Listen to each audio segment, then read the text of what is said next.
दोस्तों नमस्कार। दोस्तों राइट्स थ्योरी एंड प्रैक्टिस के इस स्पेशल एपिसोड में आप सबका स्वागत है। मैं हूं मनीष जायसवाल। दोस्तों राइट्स थ्योरेटिकली हमको कॉन्स्टिट्यूशन से मिलते हैं। जी हाँ, फंडामेंटल राइट्स पार्ट 3 से, तो वहीं दूसरे कॉन्स्टिट्यूशनल राइट्स डिफरेंट प्रोविजन से संविधान के,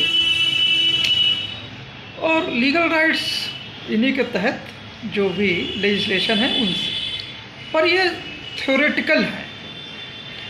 हम जो एक्टिविटीज़ एक इंडिविजुअल के तौर पे या ग्रुप के तौर पे जो भी कर रहे होते हैं वो एक्टिविटीज़ कॉम्प्लेक्स होती है, और उन एक्टिविटीज़ में हम कौन से थ्योरेटिकल राइट्स यूज कर रहे हैं, कितने कर रहे हैं, कौन कौन से राइट्स आपस में कोएलेस कर रहे हैं, ये बड़ा कॉम्प्लेक्स इशू होता है। आम तौर पे जनरल पब्लिक या बड़े से बड़े विद्वान जब अपनी एक्टिविटीज़ को परफॉर्म कर रहे होते हैं डे टू डे दिनचर्या में या किसी प्रोफेशनल वर्क में इत्यादि में, तो उनको ये कैटेगराइजेशन, थ्योरेटिकल कैटेगराइजेशन करने की ज़रूरत, आवश्यकता नहीं पड़ती है। और इसी एक्टिविटीज़, इसी कॉम्प्लेक्स एक्टिविटीज़ के जरिए ही इंडिविजुअल्स की जनरल परसेप्शंस भी बनता है, और उसी जनरल परसेप्शन को ध्यान में रखते हुए directive principle of state policies के तहत नए लेजिस्लेशंस जो गवर्नमेंट ऑफ द डे होती है या पार्लियामेंट होती है वह बनाती है।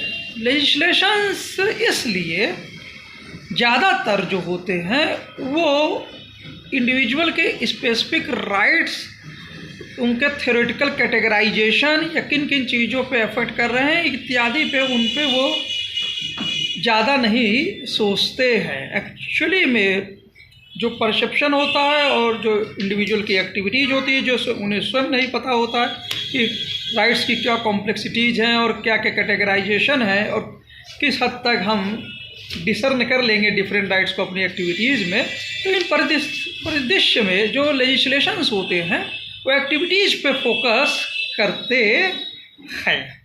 वो बात अलग है कि इन लेजिस्लेशन का इफ़ेक्ट अंततः इंडिविजुअल पे पड़ता है, उसकी एक्टिविटीज़ पे पड़ता है, उसको रेगुलेट करने की कोशिश होती है। और इसी दौरान इंडिविजुअल जो है वो डिस्कवर करता है, कर सकता है कि वास्तव में ये लेजिस्लेशन जो है जिन एक्टिविटीज़ को जिस भी तरीके से वो रेगुलेट इत्यादि करने की कोशिश कर रहा है, वो कहीं उसके जो फंडामेंटल राइट्स हैं या संवैधानिक राइट हैं या लीगल राइट्स हैं उनको एडवर्सली तो अफेक्ट नहीं कर रहा है। और जैसे ही उसको ये फील होता है तो वो उसको कैटेगराइज करने की कोशिश करता है कि भाई ये राइट्स जो हैं, फला फला ये राइट्स जो हैं ये अफेक्ट हो रहे हैं। जैसा कि मेनका गांधी जजमेंट में चीफ जस्टिस उस समय जस्टिस वाई.बी. चंद्रचूड़ साहब की बेंच ने बताया कि आर्टिकल 14, 19 और 21 गोल्डन ट्रायंगल बनाते हैं, और ये राइट्स जो होते हैं वो ज़्यादातर एक साथ कहीं ना कहीं इंटरप्ले करते हैं। तो ये जब एक्टिविटीज़ पे असर पड़ता है तो ये तीनों ही राइट्स जो हैं या अन्य दूसरे राइट्स इनके साथ कहीं ना कहीं पर्सन को फील हो सकता है कि इसको वायलेशन हो रहा है, और इस तरह से फिर वो अपनी रिट पिटीशन जो भी है, इमिनेंट लॉयर कहिए या जनरल लॉयर, कोई भी लॉयर कहिए, उसके ज़रिए वो तैयार करता है, या स्वयं अपनी पत्र याचिका में जो उसका अनुभव है, जो भी अगर नॉलेज है, इंटरेस्ट, लॉ की इंटरेस्ट है, नॉलेज है, तो अपने तरफ से भी वो इन चीज़ों को सामने ला सकता है। तो कहने का मतलब ये है कि क्या राइट वास्तव में वायलेट हो रहा है और कौन, और वो राइट्स आपस में इंटरलिंक हैं कि नहीं हैं, और किस हद तक वो वायलेशन है, ये थ्योरेटिकली नहीं बताया जा सकता। ये केस बाय केस में, और जो लेजिस्लेशन है जो एक्टिविटीज़ को रेगुलेट इत्यादि कर रहा है और जो डायरेक्टली राइट्स को कैटेगराइज करके बात नहीं करता है, वो उसका फोकस एक्टिविटी पे होता है, तो इसलिए उस पर्टिकुलर लेजिस्लेशन के परिदृश्य में ही हम राइट्स पर इफ़ेक्ट माननीय न्यायपालिका देखती है। वास्तव में जो 2007 का, जिसमें चीफ जस्टिस वाई.बी. सब्रवाल साहब की अध्यक्षता थी, 9 जजेस की बेंच थी, तो वहाँ पर इंडिविजुअल केसेस और वास्तव में कौन कौन से राइट्स होंगे, क्या इफेक्ट हो रहा है, लेजिस्लेशन के संदर्भ में ही वो थ्योरी जान पड़ती है। जैसे कि इमिनेंट लॉयर जो अब नहीं रहे, अभी हाल ही में नहीं रहे, जी हाँ, फली नरीमन साहब ने कहा कि वास्तव में बेसिक स्ट्रक्चर क्या है वो केस बाय केस पर डिफाइन होगा। कौन सा लेजिस्लेशन की टेस्टिंग माननीय न्यायपालिका कर रही है और उस टेस्टिंग के दौरान कौन कौन से राइट्स वास्तव में अफेक्ट हो रहे हैं, किस हद तक हो रहे हैं, यह सब देखते समय ही बेसिक स्ट्रक्चर उस पर्टिकुलर लेजिस्लेशन और के संदर्भ में पर्टिकुलर केस में क्या चीज़ बेसिक स्ट्रक्चर को बना रही है और वास्तव में जो लेजिस्लेशन अंडर चैलेंज है वो किस हद तक बेसिक स्ट्रक्चर को अफेक्ट कर रहा है, ये सब काम जो है वो पर्टिकुलर चैलेंजेस में ही सामने आएंगे। जनरली आमतौर पे जो कोर्ट्स हैं, जैसा कि उन्होंने ही JRS मैसूर के अपने लेक्चर में बताया कि basic structure doctrines courts apply नहीं करती हैं। ये उन्होंने कुछ स्टैंडर्ड बनाया हुआ है जब कोई लॉ की कॉन्स्टिट्यूशनल वैलिडिटी देखती हैं। परंतु अगर नॉर्मल लेजिस्लेशन है, लेजिस्लेशन आ रहा है, तो वो आर्टिकल 13 के अनुसार कि फंडामेंटल राइट्स कौन कौन से वायलेट हो रहे हैं उस आधार पर जुडिशियल रिव्यू देखती है। परंतु अगर कॉन्स्टिट्यूशनल अमेंडमेंट का केस है तो वहाँ पर जो है बेसिक स्ट्रक्चर डॉक्ट्रिन अप्लाई हो सकती है। IR कोयलो 2 टायर टेस्ट की बात करता है। पहले इस संदर्भ में देखते हैं कि वास्तव में क्या फंडामेंटल राइट्स अफेक्ट हो रहे हैं, ओके ठीक है, हो रहे हैं, चलिए। फिर ये देखते हैं कि क्या बेसिक स्ट्रक्चर अफेक्ट हो रहा है सेकंड टेस्ट में, क्योंकि सर्टेन फंडामेंटल राइट जो हैं वो बेसिक स्ट्रक्चर का पार्ट है। और जैसा कि कल ही की एक इम्पॉर्टेंट टिप्पणी आई थी जस्टिस KVS विश्वनाथन साहब की, सर्टेन फंडामेंटल राइट्स ऐसे होते हैं जो मेजोरिटेरियन के पेल से बाहर होते हैं और उन्हें रेफरेंडम से भी नहीं बदला जा सकता है। वास्तव में सर्टेन फंडामेंटल राइट्स जो हैं वो बेसिक स्ट्रक्चर का फॉर्म हो सकते हैं, और वो सर्टेन फंडामेंटल राइट्स क्या हैं किसी पर्टिकुलर केस में लेजिस्लेशन के संदर्भ में जो वास्तव में बेसिक स्ट्रक्चर का पार्ट होंगे और क्या उस पे वायलेशन हो रहा है, ये पर्टिकुलर लेजिस्लेशन की प्रकृति और उसके इंडिविजुअल पे इफ़ेक्ट पे आधारित होगा और केस बाय केस ही वो चीज़ें सामने आएंगी। खैर इतना तक तो हम समझ गए, या समझने की कोशिश, जहाँ तक मैं, देखिए मेरे पास लॉ की कोई डिग्री नहीं है और न क्या बोलते हैं, हाँ मैंने पब्लिक एडमिनिस्ट्रेशन से एक बार सिविल सर्विसेज मेन एग्ज़ाम दिया है और 2 बार अन्य सब्जेक्टों से, लेकिन I have interest in law. परिस्थितियाँ कुछ ऐसे आ गई कि मुझे लॉ में इंटरेस्ट हो गया। जी हाँ, चलिए कोई बात नहीं, कहीं गलत होगा तो आप भाई सुनते रहिए, कहीं गलत होगा अपने आप करेक्शन अपना समझते रहिएगा। खैर ये बात आपने समझी। इसी तरह से वो बात ठीक है कि basic structure doctrine normal legislation में यूज नहीं होगा, लेकिन ये एक रिजिड रूल नहीं है। कई बार नॉर्मल लेजिस्लेशन कुछ ऐसे इफ़ेक्ट डाल सकते हैं जो बेसिक स्ट्रक्चर को अफेक्ट कर सकते हैं। कोर्ट्स ये देख सकती हैं क्या बेसिक स्ट्रक्चर पे इफ़ेक्ट हो रहा है, तो यहाँ पर बेसिक स्ट्रक्चर डॉक्ट्रिन को वो अप्लाई भी कर सकती हैं लेजिस्लेशन को देखते समय। जैसे पिछले एपिसोड में बताया, कई बार लेजिस्लेशन मतलब उसकी लैंग्वेज दिखेगी ही नहीं कि वो फंडामेंटल राइट्स को अफेक्ट कर रहा है नॉर्मल लेजिस्लेशन, लेकिन वो बेसिक स्ट्रक्चर को अफेक्ट कर सकता है, क्योंकि लॉ जो है कभी कभी कुछ ऐसा भी देखेगा कि वो फंडामेंटल राइट भी दे रहा है, लेकिन गहराई से देखने पर वो कई सारे फंडामेंटल राइट्स को एडवर्सली भी अफेक्ट कर सकता है। किसी बेसिक स्ट्रक्चर को, सेक्युलरिज्म इत्यादि को काफ़ी, ये इक्वालिटी बिफोर लॉ इत्यादि को काफ़ी गहराई में जाकर वो अटैक करने की क्षमता रख सकता है। ये चीज़ें भी होती है। खैर इंडिविजुअल पे जो असर है उसके अनुसार केस आते हैं और इंडिविजुअल पे असर के अनुसार ही डिटेल्ड एनालिसिस, डिटेल्ड रिव्यू वास्तव में जनरली माननीय कोर्ट्स के समझ बनता है। लेकिन कई बार लेजिस्लेशन जो होते हैं वो अपनी लैंग्वेज में ही, अपने प्रोविजंस में ही, उनके अप्लाई होने के बाद कि इंडिविजुअल रिएक्ट करेंगे, इससे पहले ही प्राइमा फेसिया उनके लेजिस्लेशंस में कुछ ऐसा दिख सकता है कि वास्तव में जो थ्योरेटिकल राइट्स हैं कॉन्स्टिट्यूशन में, उनके वायलेशन इत्यादि, कंट्रावेंशन इत्यादि आप ऊपर से ही देख लैंग्वेज में दिखाई पड़ सकती है। वो बात अलग है कि जब स्क्रूटनी हो इस लेजिस्लेशन की तो शायद गहराई पे जाने पर जो दिख रहा है वैसा ना हो।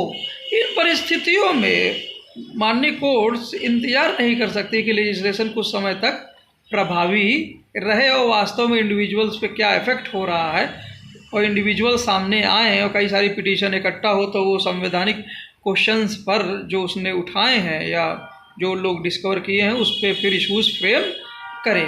कभी कभी लेजिस्लेशन बनने के बाद भी कोर्ट देख सकती है, लेकिन ये कम ही होता है, खासकर तब जब ऐसे लेजिस्लेशन का इफ़ेक्ट अगर इम्प्लीमेंट हो जाए तो वो जो है काफ़ी प्रभाव समाज में डालने की क्षमता रखता है।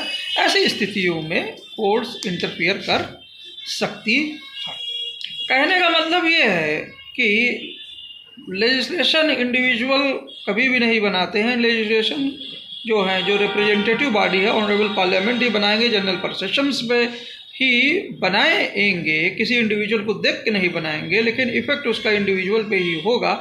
चाहे नॉर्मल लेजिस्लेशन हो या अमेंडमेंट हो, चाहे जो भी हो, अंततः इंडिविजुअल पे इफ़ेक्ट को देखना ही पड़ेगा या क्या इफ़ेक्ट हो सकता है। इसलिए जुडिशियल रिव्यू जो है बेसिक स्ट्रक्चर का हिस्सा है। ये बेसिक स्ट्रक्चर जो वास्तव में, जी हाँ, केशवानंद भारती केस में जस्टिस आचार्य खन्ना साहब ने इसको डेवलप किया, माना था कि जुडिशियल रिव्यू बेसिक स्ट्रक्चर है। उस केस में ऐसा था कि कम से कम आप पूरी तरह से कोर्ट को बाहर नहीं कर सकते, कम से कम हम ऐसा तो देख सकते हैं कि जिन पॉलिसी के उद्देश्य के लिए आप ये लेजिस्लेशन बनाए, क्या उस पॉलिसी के उद्देश्य के लिए लेजिस्लेशन है कि नहीं, कम से कम ये तो रिव्यू आप नहीं हटा सकते हैं। तो वही जो मिनर्वा मिल्स या उसके बाद वामन राव आयर कोलो जजमेंट आते आते ये जो है जुडिशियल रिव्यू और मजबूत ग्राउंड लेता है। और जुडिशियल रिव्यू जो है वो पॉलिसी, जिस पॉलिसी को ही नहीं, पॉलिसी को राइट्स के कंटेक्स्ट में और सेंट्रल फंडामेंटल राइट जो बेसिक स्ट्रक्चर का हिस्सा, या बेसिक स्ट्रक्चर के अन्य जो फैसेट्स हैं जो माननीय कोर्ट्स द्वारा डिफाइन हुए हैं उनके परिप्रेक्ष्य में देख सकता है। कभी कभी पर्टिकुलर लेजिस्लेशन को बेसिक स्ट्रक्चर थ्योरी के आधार पर टेस्ट करते हुए कोर्ट्स जो है वो नया बेसिक स्ट्रक्चर भी डिफाइन कर सकता है, और या कहें कि एक नए सेट ऑफ राइट्स को भी डिस्कवर कर सकता है और उसे फंडामेंटल घोषित कर सकता है। डिपेंड करेगा कि सर्कमस्टेंसेस, लेजिस्लेशन और इफेक्ट इंडिविजुअल पर क्या है, और इस समय देश समाज की मोरालिटी, समय देश समाज की position, economic, socio economic condition इत्यादि क्या हैं।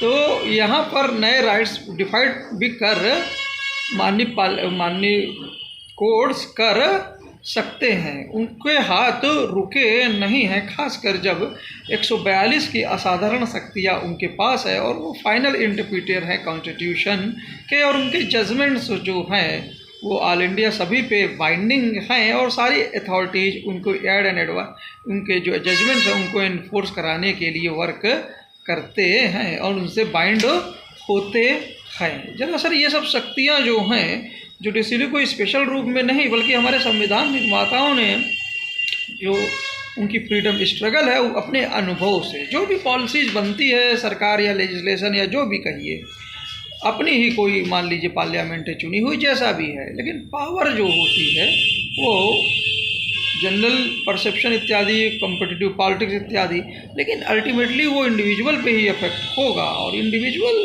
पे कैसा अफेक्ट हो सकता है, वो जो उनकी आज़ादी की लड़ाई है, ये अनुभव काफ़ी था। इसलिए इंडिविजुअल पे क्या इफेक्ट है लेजिस्लेशन का, इसलिए जुडिशियल रिव्यू को कभी भी बाहर नहीं किया जा सकता है किसी भी मैटर से। वो बात अलग है कि ये कोर्ट के विजडम पे है कि वो कब सुनती है पहले सुनती है, देर में सुनती है, किस लेवल पे सुनती है, या उसे कुछ दिखता ही नहीं है, तो वो आउटराइटली पिटीशन रिजेक्ट भी कर सकती है। एनीवे ये सब चीज़ें होती हैं।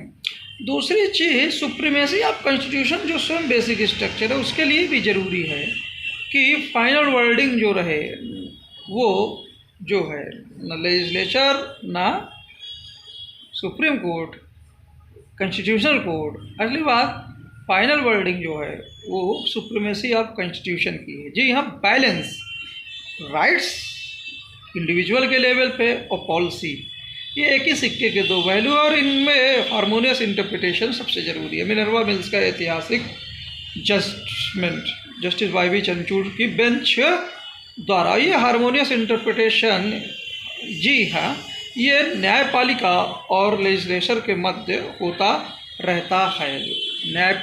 लेजिस्लेचर्स लॉ बनाते हैं और जो न्यायपालिका है उस लॉ को टेस्ट करती है। ऑफ कोर्स जो टेस्ट होने के बाद लेजिस्लेचर फिर से लॉ बना सकते हैं, परंतु टेस्ट होने के बाद बिना बेसिस चेंज किए, जैसा कि अभिषेक मनु सिंघवी साहब ने अभी हालिया टिप्पणी में सदन में बोला, वो जो लॉ है उसको चैलेंज नहीं कर सकते हैं। और फिर उसके लॉ बनने के बाद फिर अगर इंडिविजुअल लेवल पर लॉ की टेस्टिंग राइट्स के संदर्भ में, बेसिक स्ट्रक्चर के संदर्भ में, जिस भी लेवल का रजिस्ट्रेशन हो, जिस भी लेवल की रीडिंग हो, सिंपल मेजॉरिटी, स्पेशल मेजॉरिटी और रेटिफिकेशन है तो स्पेशल रीडिंग है, तो वहाँ बेसिक स्ट्रक्चर का भी टेस्ट हो सकता है। आप नॉर्मल लेजिस्लेशन हो या कॉन्स्टिट्यूशनल अमेंडमेंट हो या नॉर्मल लेजिस्लेशन स्पेशल इफेक्ट इस तरह के लिया हुआ हो, तो ये कोर्ट के विजडम पे है। इसी तरह से कोर्ट की जो फाइंडिंग होती है उसको आप डायरेक्ट अपोजिट वे में उसको आप नहीं पार्लियामेंट लॉ बना सकती उस फाइंडिंग के विरुद्ध। हाँ, बेसिस बदल दे तो फिर ये एक्चुअली में ये डुओ प्रोसेस है जो सर्कुलर वे में चलता है और अल्टीमेटली बैलेंस बनता है। जी हाँ, राइट्स और पॉलिसीज़ के मध्य जो कॉन्स्टिट्यूशन की सुप्रीमेसी को स्थापित करता है। यहाँ पर न्यायपालिका डुअल रोल में होती है। कई बार लेजिस्लेशन बन जाते हैं, उसमें कुछ कमियां होती हैं, ये सब होती हैं, तो वो डिप्टी की तरह काम कर सकते हैं 142 के अंतर्गत। और कई बार न्याय देते समय इंडिविजुअल और स्टेट के मध्य वो न्यूट्रलिटी पूरी तरह दिखाते हैं, और इसी तरह से जजमेंट देते समय वो स्टेट का भी काम कर सकते हैं। 142 की शक्तियों के अंतर्गत वो नए फार्मूलेशन, नई लॉज और जो लॉ में कमियां हैं अपने अनुभव के आधार पर वो पूरा कर सकते हैं। क्योंकि सबसे बड़ी जो इम्पोर्टेंट चीज़ है भारत के संविधान में, सबसे बड़ी जो मॉरलिटी है वो है विल ऑफ द पीपुल, जनता के प्रति अकाउंटेबिलिटी। जी हाँ, ये सबसे बड़ी कॉन्स्टिट्यूशनल मॉरलिटी है, जो हालिया जजमेंट जस्टिस JB पादरीवाल और जस्टिस महादेवन साहब का आया, जिन्होंने जो भी आर्बिट्रीनेस थी उसको कम करने की कोशिश की और अंततः चीज़ें जो है जनता के प्रति अकाउंटेबल रहें, इसलिए रिव्यू का ऑप्शन ओपन रखा। खैर, ये सब चीज़ें आप ये जो थी राइट्स थ्योरी एंड प्रैक्टिस का ये एपिसोड आप लोगों को पसंद आया होगा। दोस्तों, राइट लेजिस्लेशन वास्तव में ब्यूरोक्रेट्स बनाते हैं और उनको वास्तव में अनुभव होता है कि क्या दिक्कतें आती हैं फील्ड में और किस तरह के लेजिस्लेशन को उनको आवश्यकता है। लेकिन अब हमारी लॉ मिनिस्ट्री भी हो गई है, और जैसा कि अपने कल रिजिजू साहब भी बोल रहे थे ना, तो वहाँ पे लेजिस्लेशन को वेट करना चाहिए।